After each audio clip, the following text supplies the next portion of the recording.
Hello friends, welcome to my channel Mastaki Pathshala where you learn English better through Bengali যেখানে তোমরা ইংরেজি শিখবে বাংলায় অনেক বেটার ভাবে।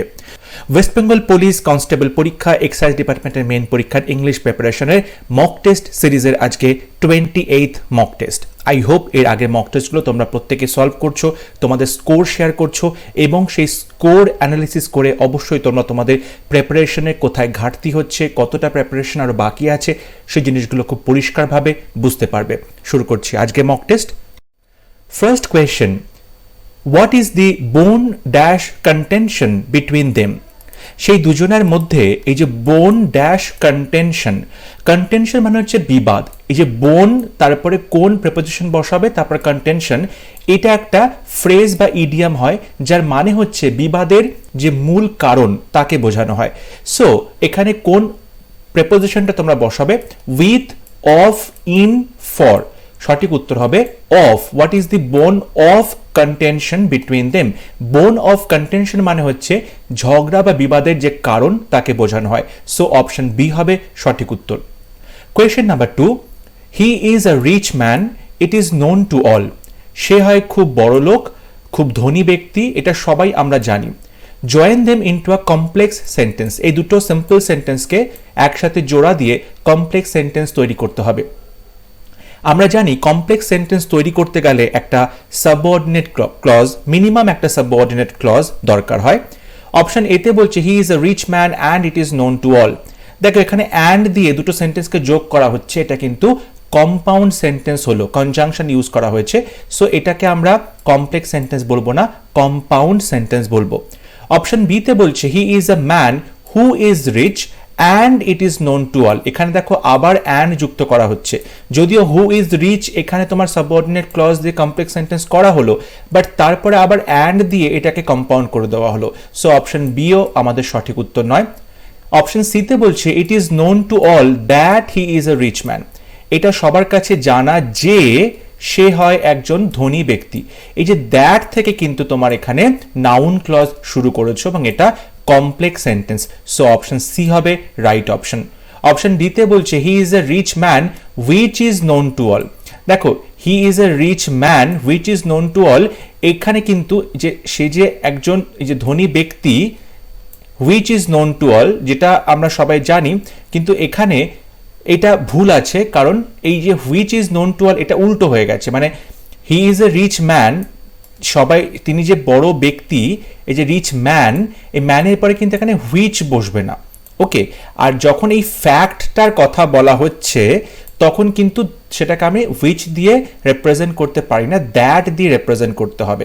So that he is a rich man is known to all. So option ডিটাও কিন্তু এখানে ভুল হলো। সো অপশন সি হবে right answer. Question number 3, the man who has just come tells me that my friend is ready to help me with a car which I require। বলছে how many subordinate clauses are there in this sentence? এই উপরের সেন্টেন্সটায় কতগুলো subordinate clause আছে? দেখো প্রথমে যেটা আছে the man who has just come, এই যে who has just come এইটা হচ্ছে একটা সাবঅর্ডিনেট ক্লজ। তারপরে মেইন ভার্ব tells me, তারপর দেখো দ্যাট থেকে আবার সাবঅর্ডিনেট ক্লজ শুরু হচ্ছে, that my friend is ready. Okay, that my friend is ready, ঠিক আছে, টু হেল্প মি। এটা হলো দ্যাট থেকে তোমার শুরু হচ্ছে সাবঅর্ডিনেট ক্লজ। তারপরে আবার যেটা কারের পরে আছে দেখো হুইচ আই রিকোয়ার, এই হুইচ থেকে আবার একটা সাবঅর্ডিনেট ক্লজ শুরু হচ্ছে। So who has just come এটা একটা subordinate clause, that my friend is এটা একটা subordinate clause, which I require এটা একটা সাবঅর্ডিনেট ক্লজ। তাহলে তিনটে সাবঅর্ডিনেট ক্লজ রয়েছে। সো অপশন সি হবে রাইট অপশন। তিনটে সাবঅর্ডিনেট ক্লজ রয়েছে এই সেন্টেন্সটায়। Question number 4, he walked 5 miles which are a great distance for a man like him who is not only old but also ill। No error. চারটে part আছে, তোমায় বলতে হবে কোন পার্ট সঠিক উত্তর হবে, কোন পার্টে ভুল আছে। দেখো প্রথমে বলছে হি ওয়াকড 5 miles which are, এই যে 5 miles এটা সাবজেক্ট এবং এইটাকে হুইচ দ্বারা সিগনিফাই করা হচ্ছে। তো যখন 5 মাইলসের কথা বলা হচ্ছে তখন তোমাকে বুঝতে হবে এটা কিন্তু একটা সিঙ্গুলার ইউনিট 5 মাইলস, সুতরাং এটা হচ্ছে সিঙ্গুলার সাবজেক্ট। আর যখন সিঙ্গুলার সাবজেক্ট হবে তখন তার সাথে সিঙ্গুলার ভার্ব ইজ আসবে, আর হবে না। সো এখানে আর এর বদলে ইজ বসবে, তাই আমরা দেখতে পাচ্ছি পার্ট 1 এ ভুল আছে, তাই অপশন এ হবে সঠিক উত্তর। হি walked 5 miles which is a great distance. Question number 5. Now it can be easily said that the population of this city is greater than any other city in India. No error. একই রকম ভাবে কোন পার্টে ভুল তোমায় সেটা বলতে হবে। দেখো, it can be easily said, এটা খুব সহজেই বলা যায়, এখানে কোথাও ভুল নেই। That the population of this city, এই শহরের যে পপুলেশন জনসংখ্যা, ইজ গ্রেটার, এখানেও কোথাও ভুল নেই। তারপর দ্যান এনি আদার সিটি, দেখো গ্রেটার কম্পারেটিভ ডিগ্রি, তারপরে দ্যান বসে, সুতরাং দ্যানে এখানে কোথাও ভুল নেই। কিন্তু ভুল যেটা হচ্ছে এনি আদার সিটি যেটা বলা হয়েছে, এখানে বোঝানো হচ্ছে যে কোনো শহর, কিন্তু এখানে যে তুলনা করা হয়েছিল পপুলেশনের সাথে, মানে এই শহরের পপুলেশনের সাথে অন্য সমস্ত শহরের তুলনা করা হচ্ছে। আমি অ্যাডজেক্টিভের ক্লাসে তোমাদের করিয়েছিলাম, আমরা কম্প্যারিজন সবসময় একই টাইপের দুটো জিনিসের মধ্যে করতে পারি। যখন আমি প্রথমে পপুলেশনের সাথে তুলনা করছি, তখন কিন্তু অন্যান্য শহরের সাথে নয়, অন্যান্য শহরের পপুলেশনের সাথেই তুলনা করতে হবে। যদি আমি এই শহরটার সাথে তুলনা করতাম তাহলে অন্য শহর আসতো, কিন্তু আমি এই শহরের পপুলেশন জনসংখ্যার তুলনা করছি, তাই এই শহরের জনসংখ্যা অন্যান্য শহরের জনসংখ্যার সাথেই তুলনা করা হবে। তাই এখানে যেটা বলা আছে দেন এনি আদার সিটি, এটা ভুল আছে। Then that of any other city বসানো হবে। এই দ্যাট অফ মানে পপুলেশনটা বোঝানো হচ্ছে, কিংবা এরকমও বলা যেতে পারে then the population of any other city, এরকম ভাবে বলা যেত। সো পার্ট 3 তে ভুল আছে, তাই অপশন সি হবে right option. Question number 6. He shed tears dash my failures. Failures মানে ব্যর্থতা, সে আমার ব্যর্থতাতে চোখের জল ফেলছে, মানে আমি ব্যর্থ হয়েছি দেখে সে চোখের জল ফেলছে। এখানে কোন প্রেপোজিশনটা বসানো হবে? At, for, in, on. অনেকেই বলবে he shed tears for my failures, আমার ব্যর্থতার জন্য সে চোখের জল ফেলছে। না, এখানে অ্যাট হবে সঠিক উত্তর। He shed tears at my failures. So option A হবে সঠিক উত্তর। Question number 7. I wish I were a child again. Change into the exclamatory form. বলছে I wish I were a child again. আমি মনে ভাবছি যদি আমি আবার একবার বাচ্চা হতে পারতাম, যদি আবার আমি বাচ্চা হতাম বা ছোট হয়ে যেতাম। এই যে সেন্টেন্সটা, এই সেন্টেন্সটাকে বিস্ময়বোধক বাক্যে পরিণত করতে হবে। Option 1, wish I were a child again. Option B, I wish that I were a child again. দেখো এখানে কিন্তু কোথাও এক্সক্লামেটরি সেন্টেন্সের মানে যে এক্সক্লামেশন মার্কটা থাকে সেটা নেই, সুতরাং অপশন বি ভুল হচ্ছে। অপশন সিতে বলছে if I were a child again. ডিতে বলছে had I be a child again. দেখো এখানে যেটা সঠিক উত্তর হবে সেটা হচ্ছে if I were a child again, এই সিটা হবে সঠিক উত্তর। ওকে, অপশন ডিতে যেটা বলেছে হ্যাড আই, হ্যাড দিয়েও কিন্তু সেন্টেন্সটা লেখা যায়, কিন্তু সেক্ষেত্রে আই এর পরে এটা বি না হয়ে বিন হতো। Had I been a child again. ইস, যদি আমি আবার বাচ্চা হতে পারতাম।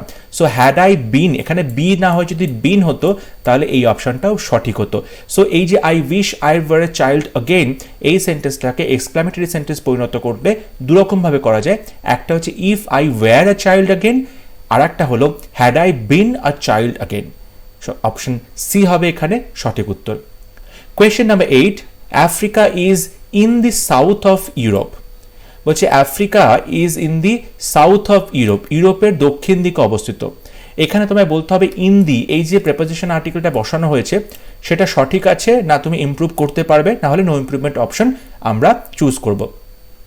দেখো আফ্রিকাটা কিন্তু যেটা এখানে বলতে চাওয়া হচ্ছে ইউরোপের দক্ষিণ দিকে, ইউরোপের দক্ষিণ দিকে আফ্রিকা অবস্থিত। যখন এই রকম বলা হচ্ছে তখন কিন্তু ইন দি হবে না, তখন টু দি হবে। Africa is to the south of Europe. So এখানে টু দি এটা হবে সঠিক উত্তর। Question number 9. The doctor scribbled his prescription which I could not make out. The doctor scribbled his prescription. Doctor তার প্রেসক্রিপশনটা লিখলো which I could not make out, যেটা আমি কিনা make out করতে পারলাম না। দেখো মেক আউট করা মানে হচ্ছে বুঝতে পারা বা আন্ডারস্ট্যান্ড করতে পারা।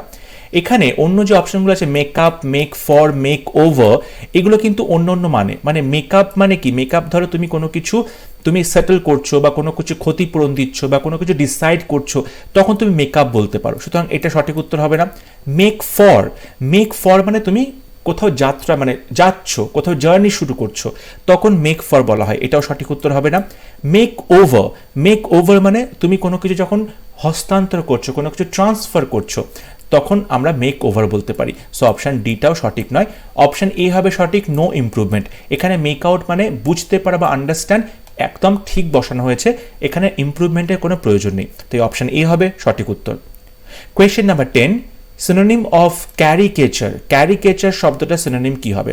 ক্যারিকেচার মানে বোঝানো হচ্ছে biographical sketch, grotesque likeness, eccentricity, personality ট্রেট।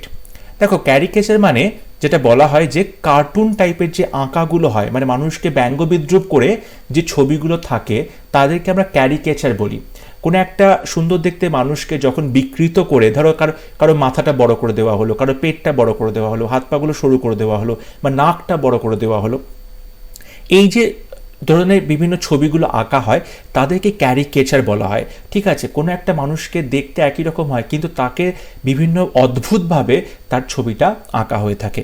সঠিক উত্তর হবে অপশন বি, গ্রটেস্ক লাইকনেস, মানে অদ্ভুত ধরনের একটা সিমিলারিটি থাকে, একটা মিল দেখতে পাওয়া যায়, কিন্তু সেটা একটা অদ্ভুত ব্যঙ্গ করে, ঠিক আছে, কাউকে ব্যঙ্গ করে বিদ্রুপ করে ছবিটা আঁকা হচ্ছে, তখন তাকে ক্যারিকেচার বলা হয়। অপশন বি হবে সঠিক, grotesque likeness. Question number 11, antonym of provoke. Provoke শব্দটার অ্যান্টোনিম বা বিপরীত শব্দ কি হবে? দেখো প্রভোক করা মানে হচ্ছে কাউকে উত্তেজিত করে দেওয়া, কাউকে লেলিয়ে দেওয়া, প্রভোক করা মানে। এখানে অপশন যেগুলো আছে সুদ, ইনসাইট, স্মুদেন, এন্টাইস। দেখো সুদ মানে হচ্ছে প্রচণ্ডভাবে কাউকে শান্ত করে দেওয়া। তো যখন তুমি কাউকে প্রভোক করছো, কাউকে উত্তেজিত করে দিচ্ছ, কাউকে রাগিয়ে দিচ্ছ, চটিয়ে দিচ্ছ, ঠিক তার অপোজিট হচ্ছে কাউকে সুদ করছো বা শান্ত করছো, কাম করছো। সো অপশন এ হবে সঠিক উত্তর। ইনসাইট মানে হচ্ছে কাউকে খেপিয়ে দেওয়া, উত্তেজিত করে দেওয়া। স্মুদেন মানে কোনো কিছু মসৃণ করে দেওয়া। এন্টাইস করা মানে কাউকে তুমি রাজি করাচ্ছ কোনো কাজ করতে। এই তিনটে কোনোটাই সঠিক উত্তর হবে না। অপশন এ সুদ মানে ঠান্ডা করা, মাথা ঠান্ডা করানো, কাউকে শান্ত করা, এটা হবে প্রভোকের opposite meaning. Question number 12, synonym of deprive. Deprive শব্দটার সমর্থক শব্দ কি হবে? Bestow, confer, dispossess, endow. দেখো ডিপ্রাইভ মানে হচ্ছে কাউকে বঞ্চিত করা, ডিপ্রাইভ হচ্ছে কাউকে বঞ্চিত করা। অপশন এতে বলছে বেস্টো। বেস্টো মানে কাউকে কোনো গিফট দেওয়া, কোনো সম্মান কাউকে দেওয়া, ঠিক আছে, কোনো প্রেজেন্ট দেওয়া কাউকে, তখন তাকে আমরা বেস্টো বলে থাকি। তারপর ধরো বলো কনফার। কনফার মানেও একই রকম, বেস্টো অ্যান্ড কনফার সিনোনিম, কাউকে কোনো কিছু প্রদান করা হচ্ছে, কোনো সম্মান প্রদান করা হচ্ছে, কোনো টাইটেল প্রদান করা হচ্ছে। এন্ডাও, এন্ডাও মানে হলো কোনো কিছু সাপ্লাই করা, কোনো কিছু প্রোভাইড করা, ওকে, সরবরাহ করা। সো সঠিক উত্তর হবে অপশন সি, ডিসপোজেস। ডিসপোজেস মানে হচ্ছে কাউকে বঞ্চিত করা, ওকে। সো অপশন সি হবে right option. Question number 13, antonym of equivalent.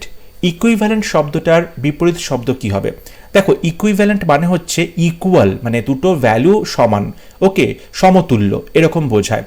তো এটার অ্যান্টোনিম বিপরীত শব্দ বলছে কম্পেয়ারেবল, যেটাকে তুলনা করা যায়, ডিসসিমিলার যেটা একদমই আলাদা, প্যারালাল মানে পাশাপাশি, আইডেন্টিক্যাল একই রকম দেখতে। এখানে অপশন বি হবে সঠিক, ডিসসিমিলার। ইকুইভ্যালেন্ট মানে দুটো সমান জিনিস, আর ডিসসিমিলার মানে হচ্ছে দুটো আলাদা আলাদা জিনিস। সো অপশন বি হবে সঠিক উত্তর। Question number 14, choose the correct expression. Wolf in sheep's clothing, sheep in wolf's clothing, wolf in horse's clothing, sheep in horse's clothing. সঠিক উত্তর হবে option A, wolf in sheep's clothing। মানে এই যে wolf মানে নেকড়ে বাঘ, সে কি করছে? ভেড়ার পোশাক পরে ছদ্মবেশ ধারণ করছে, ডিসগাইজ করছে। সো অপশন এ হবে সঠিক উত্তর। Question number 15, a friend is no friend if he leaves you in the lurch. একজন বন্ধু প্রকৃত বন্ধু নয় যদি সে তোমাকে leaves you in the lurch, তোমাকে ছেড়ে চলে যায় বিপদের মধ্যে। So leaves you in the lurch এই ইডিয়ামের সঠিক মানে হবে live for one's own work, কেউ নিজের কাজের জন্য কাউকে ছেড়ে যাচ্ছে। টেক অ্যাডভান্টেজ অফ সামওয়ান, কারোর সুবিধে নেওয়া, সুযোগ নেওয়া। Make a fool of someone, কাউকে বোকা বানানো। Leave someone in a helpless condition, অসহায় কোনো সিচুয়েশনে কাউকে একা ছেড়ে চলে যাওয়া, অপশন ডি হবে সঠিক উত্তর। মানে বিপদের মধ্যে কাউকে ছেড়ে চলে যাওয়া বা কোনো অসহায় কেউ অবস্থার মধ্যে পড়েছে কিন্তু তাকে হেল্প না করে চলে যাওয়া, তখন তাকে leaves you in the large বলা হয়। Question number 16, one who does something for the first time, যখন প্রথমবারের জন্য কেউ কোনো কাজ করে তখন তাকে কি বলা হয়? লিডার, মডেল, ফোর রানার, অ্যাক্টর। দেখো এখানে বলতে হবে যে প্রথমবার যখন কেউ কোনো কাজ করছে তখন তাকে কি বলা হয়। আই এম এক্সট্রিমলি সরি, এখানে যে সঠিক উত্তর লিডার, মডেল, ফোর রানার, সঠিক উত্তরটা এখানে দেওয়া হয়নি। সঠিক উত্তরটা অপশন ডিতে থাকবে, সেটা হচ্ছে পায়োনিয়ার। সেটা হচ্ছে পায়োনিয়ার। যখন প্রথমবার কেউ কোনো কাজ করে তখন তাকে আমরা পথিকৃৎ বা পায়োনিয়ার বলে থাকি। এখানে অপশন ডিতে পায়োনিয়ার শব্দটা থাকা উচিত ছিল। I am extremely sorry. So option D হবে সঠিক, পায়োনিয়ার হবে এটার ওয়ান ওয়ার্ড সাবস্টিটিউশন, সঠিক উত্তর। Question number 17, one who plays for pleasure rather than as a profession, বলছে এমন কেউ যে কিনা তার মানে আনন্দের জন্য কোনো একটা কাজ করে বা খেলাধুলো করে বা কোনো কাজ করছে, সেটা তার প্রফেশন হিসাবে নয়, পেশা হিসাবে করছে না, তার ভালো লাগে বলে সে কাজটা করে, তাকে কি বলা হয়? Player, amateur, performer, actor. এখানে সঠিক উত্তর হবে অপশন বি, অ্যামেচার। অ্যামেচার মানে হচ্ছে যে শখের জন্য কাজটা করে, শখের জন্য খেলে বা শখের জন্য নাটক করে, তখন তাকে আমরা অ্যামেচার বলে থাকি। সো অপশন বি হবে সঠিক উত্তর। Question number 18, he said goodbye my friends, এটা ন্যারেশন চেঞ্জ করতে দেওয়া হয়েছে। সে বলল বন্ধুরা বিদায়, সে বন্ধুদেরকে বলল বিদায়। দেখো যখন গুড বাই বলা হচ্ছে তখন তোমরা মনে রাখবে এটা অ্যাকচুয়ালি হয় বেড। বেড মানে হচ্ছে বিদায় জানানো। ওকে, সো এখানে সেইড হবে না, এখানে উইশড তো হবে না, কারণ কাউকে তুমি গুড মর্নিং উইশ করতে পারো, হ্যাপি বার্থডে উইশ করতে পারো, কিন্তু কাউকে গুড বাই উইশ করা হয় না, গুড বাই জানানো হয়, বিদায় জানানো হয়। সো অপশন বি হবে সঠিক, he bade his friends good bye. Bade মানে হচ্ছে বিদায় জানানো, so he bade his friends good bye. এখানে ডিতেও দেখো বেড আছে কিন্তু হিজ ফ্রেন্ডসটা এখানে বাদ দেওয়া হয়েছে, তো এই অপশন ডিটা ভুল হচ্ছে, অপশন বি হবে সঠিক উত্তর। Question number 19, honey taste sweet, honey খেতে মিষ্টি, এটা ভয়েস চেঞ্জ করতে হবে।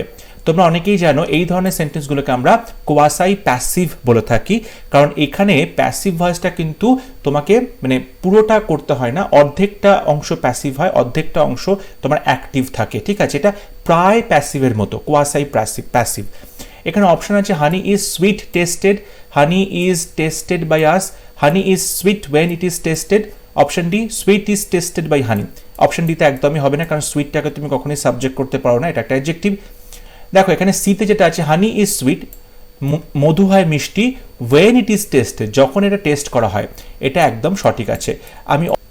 আমি অলরেডি ভয়েস চেঞ্জের ক্লাস তৈরি করেছি, ভিডিও বানিয়েছি, যেখানে কোয়াসাই প্যাসিভ ভয়েস চেঞ্জ কী করে করা যায় সেটা দেখানো আছে, তোমরা অবশ্যই সেই ভিডিওগুলো দেখবে।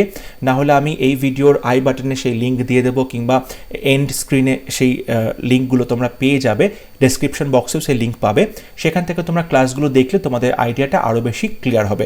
যখন এরকম বলা হানি টেস্ট সুইট মানে মধু খেতে হয় মিষ্টি, এখন মধুটা খেতে মিষ্টি আমরা কি করে বুঝবো? যখন আমরা মধু খাবো, সো মধুটা হয় মিষ্টি, honey is sweet when it is tasted, যখন এটা টেস্ট করা হয়। এই যে ইট ইজ টেস্টেড এইটুকু পোর্শন কিন্তু তোমার প্যাসিভ ভয়েস হচ্ছে, বাট হানি ইজ সুইট এটা কিন্তু তোমার প্যাসিভ ভয়েস হচ্ছে না, এটা কিন্তু অ্যাক্টিভে আছে। সো অপশন সি হবে সঠিক উত্তর। Question number 20, you can go there on foot, তুমি সেখানে যেতে পারো পায়ে হেঁটে। মেক ইট ইন্টারোগেটিভ, কোয়েশ্চেন করতে হবে তোমাকে এই সেন্টেন্সটা। How can I go there, কীভাবে আমি সেখানে যেতে পারি। Why can I go there on foot, আমি কেন সেখানে যেতে পারি পায়ে হেঁটে। When can I go there, আমি কখন সেখানে যেতে পারি। উইথ হুম, কার সাথে আমি সেখানে যেতে পারি। দেখো you can go there on foot, তুমি সেখানে যেতে পারো পায়ে হেঁটে, এখানে একটাই প্রশ্ন করা যেতে পারে কিভাবে সেখানে যেতে পারো পায়ে হেঁটে।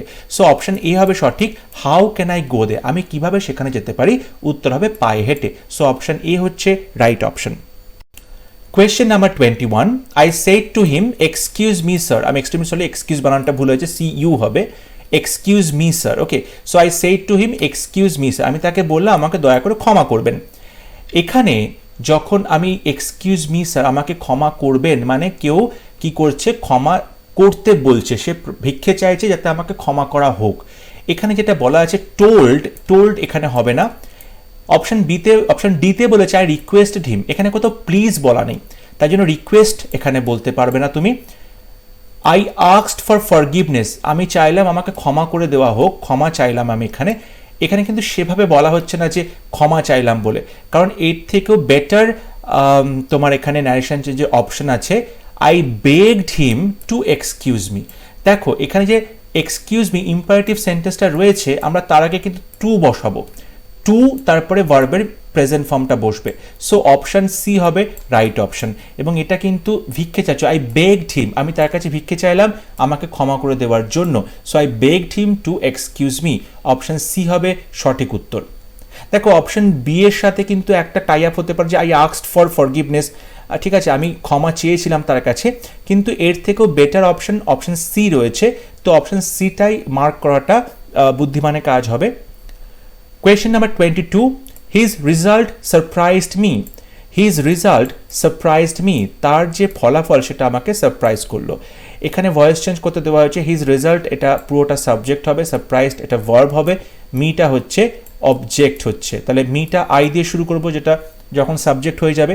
সো আই, তারপরে সারপ্রাইজড সিম্পল পাস্ট টেন্সে আছে, তাহলে আই এর পরে ওয়াজ বসবে, বি ভার্ব, এখানে অ্যাম হবে না, সি অপশনে ভুল আছে, হ্যাজ বিন হবে না, ডি অপশন ভুল আছে।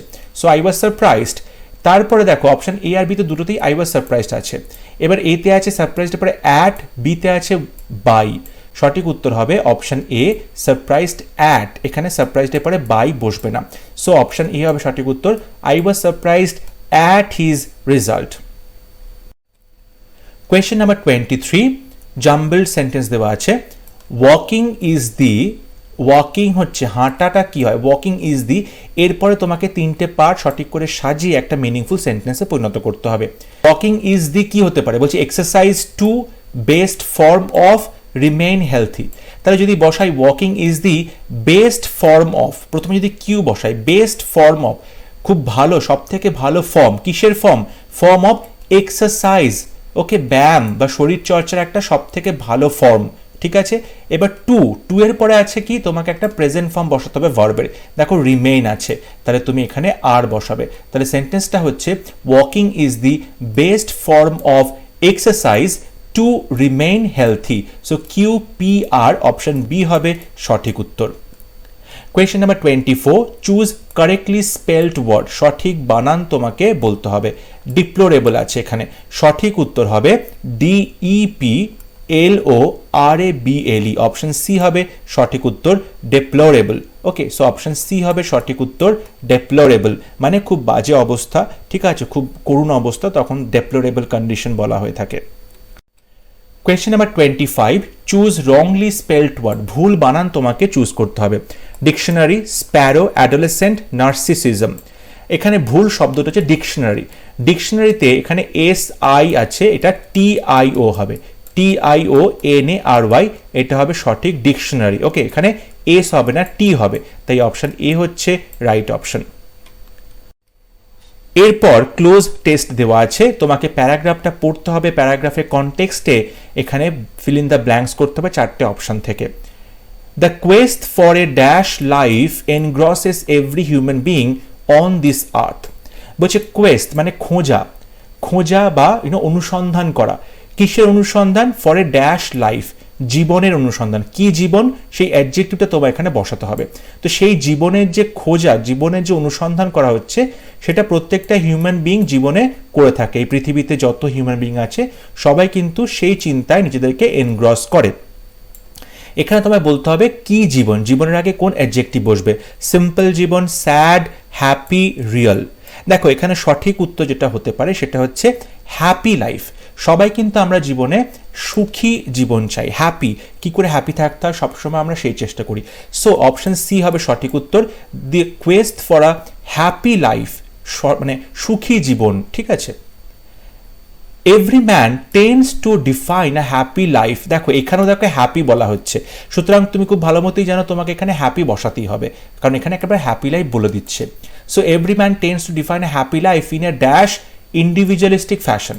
প্রত্যেকটা মানুষই সুখী হতে হয় কি করে, সেই যে ডিফাইন করে জীবনটাকে নিজের মতো করে সাজায়, নিজের মতো সংজ্ঞা দেয় জীবনের সুখী লাইফ কাকে বলে, in a dash individualistic fashion, মানে একদম যেটা নিজস্ব একটা ভঙ্গিতে।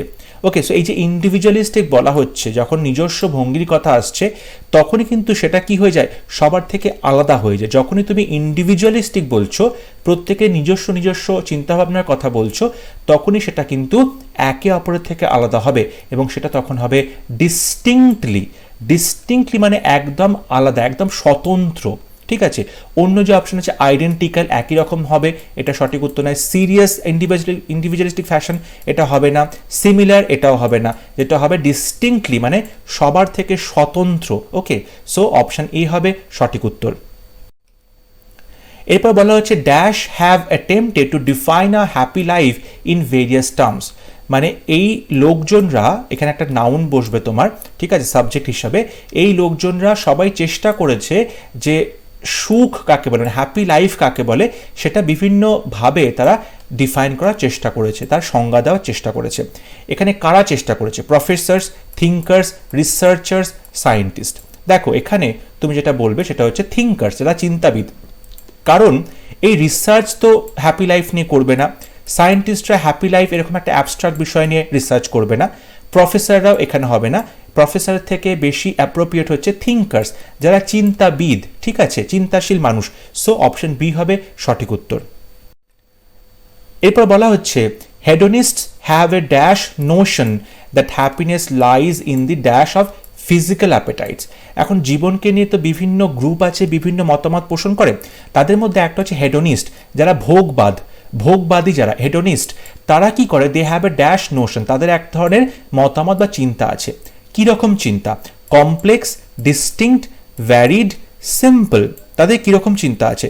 তাদের কি হচ্ছে, একটা খুব সিম্পল নোশন আছে। They have a simple notion, খুব সহজ সরল একটা চিন্তা আছে, দ্যাট হ্যাপিনেস, সুখ, লাইজ, সুখ কোথায় থাকে, in the dash of physical appetite, মানে শারীরিক যে চাহিদা, সেই শারীরিক যে ক্ষুধা, শারীরিক যে চাহিদা, সেগুলো পূরণ করলেই কিন্তু আমরা সুখ পাবো লাইফে। ঠিক আছে, এটা হচ্ছে ভোগবাদীরা বিশ্বাস করে। তাহলে in the dash of physical appetite, যখন তুমি শারীরিক ক্ষুধা, শারীরিক তৃষ্ণা এগুলো মেটানোর কথা বলছো, সেক্ষেত্রে আমরা অপশান দেখো, গ্র্যাটিফিকেশন, সিম্পলিফিকেশন, পিউরিফিকেশন, আইডেন্টিফিকেশন। এখানে সঠিক উত্তর হবে গ্র্যাটিফিকেশন। গ্র্যাটিফিকেশন মানে যে সন্তুষ্টিকরণ, মানে শারীরিক চাহিদা মেটানোর যে ব্যাপার, গ্র্যাটিফাই করা, গ্র্যাটিফিকেশন, তার মধ্যে দিয়ে কিন্তু তারা সুখ খুঁজে পায়। সো অপশান এ হবে সঠিক উত্তর। এখানে সিম্পলিফিকেশন মানে তোমরা খুব ভালো মতো সরলীকরণ করা। অপশান সিতে বলছে পিউরিফিকেশন, পবিত্র করা, ঠিক আছে, পরিশুদ্ধ করা। ডিতে বলছে আইডেন্টিফিকেশন, চিহ্নিত করা। এখানে কোনোটাই সঠিক উত্তর নয়, সঠিক উত্তর হবে গ্র্যাটিফিকেশন, মানে সন্তুষ্টিকরণ বা ফিজিক্যাল যে অ্যাপেটাইটগুলো রয়েছে, শারীরিক যে চাহিদাগুলো রয়েছে, সেগুলোকে মেটানোর কথা বলা হচ্ছে। সো অপশান এ হবে সঠিক উত্তর। আই হোপ আজকে ক্লাস তোমাদের ভালো লেগেছে। প্রত্যেকটা প্রশ্নের এক্সপ্লেনেশন তোমরা বুঝতে পেরেছো। প্রত্যেকটা ভিডিওতে এখন আমি পিডিএফ ফাইল তোমাদেরকে দিয়ে দিচ্ছি, তোমরা সেখান থেকে অবশ্যই ডাউনলোড করে নেবে লিঙ্ক থেকে। ডিসক্রিপশন বক্সে তার লিঙ্ক থাকবে এবং সেটা তোমাদের পরবর্তীতে প্রিপারেশনে অবশ্যই হেল্প করবে। যদি ভিডিও ভালো লেগে থাকে ভিডিওটি লাইক করবে, শেয়ার করবে, and don't forget to subscribe to my channel. পরবর্তী ক্লাস নিয়ে খুব শীঘ্র দেখা হবে। ততক্ষণ সবাই ভালো থাকবে, সুস্থ থাকবে। Thank you.